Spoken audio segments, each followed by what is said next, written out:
Folks, it happened. Some people stole my wheel, front wheel. They were kind enough to leave the car on the jack and left it over there. This is my wheelbarrow being pumped, yeah?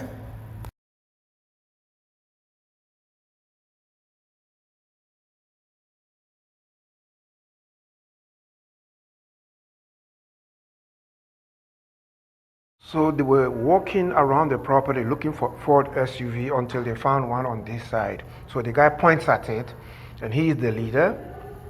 And then he walks to the passenger side wheel. This guy here is his lookout guy, right? You will see in a bit, he will walk around the car and stand there to give the impression that he's by his car. While the other guy is down there, see, you see the other guy, he's gonna go down there and start working on it. So when he goes down there, this guy goes to the left side and rests on the car, like, oh yeah, I'm just chilling by my car, while the other guy is working on it. So what he's doing is he's looking out.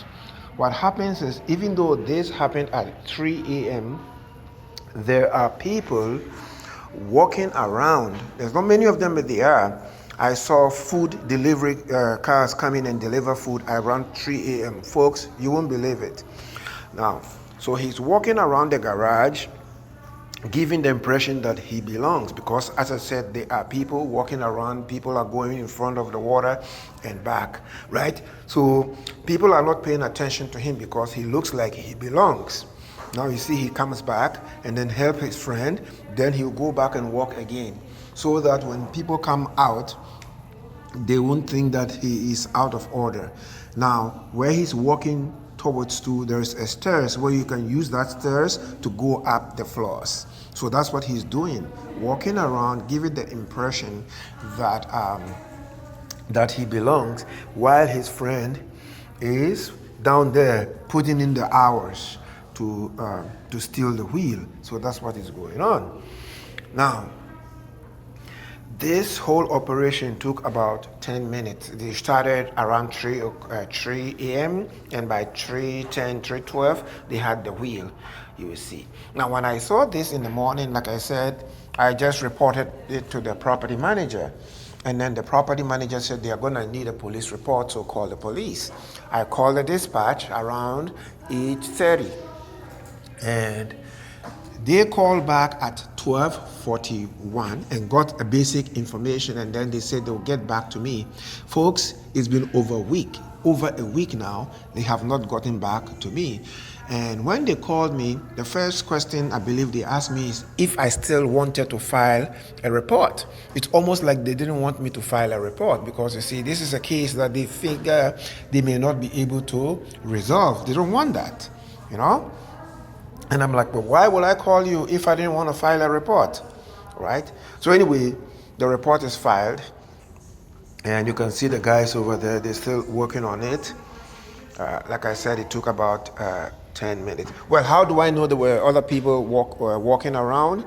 Because my back camera, the back camera was recording on the back side into the main road and all those kind of things. So I could see all the people walking around. There was a guy who walked past them, but he was on his phone, so he wasn't really looking what they were doing, right? I saw a guy came and deliver some food, so it's, guys, people don't sleep, right? So that's what is going on, and that's why this guy is standing there, and then, and the way he's standing there, if you lift up your head, you think, oh yeah, he's just by his car waiting on somebody, while the other guy was down there working, taking out the wheel, the whole wheel, right? So basically, that's what is going on. And very soon you'll see that the wheel will come off, and then they'll start walking. And then when they start walking towards the staircase, you see that the guy on the lookout will walk first, give about 10 meters of separation, because he wants to make sure it's clear. Because if it's not clear, he will alert the guy with the tire to, hide himself. Yeah? It's crazy. And I held on to this information hoping that I can give it to the police, because in the past I've given them my video and they have picked up the guy. Do I think they're going to get me my tire back? No, but they can prevent them from stealing somebody else's wheel, right? So There you go. So when you hear that people tell you crime does not pay, it's a lie. Crime pays and very well. Look at the guy. Now he took off my wheel, so I am out of pocket about 700 bucks. Look at the wheel. He's going with the wheel. There you go. He's going with the wheel, the whole wheel, to go put on his SUV and or sell it on the market for some change. Yeah, and I'm out of pocket about 700 bucks. So folks, it is not true that crime does not pay. Crime pays very well.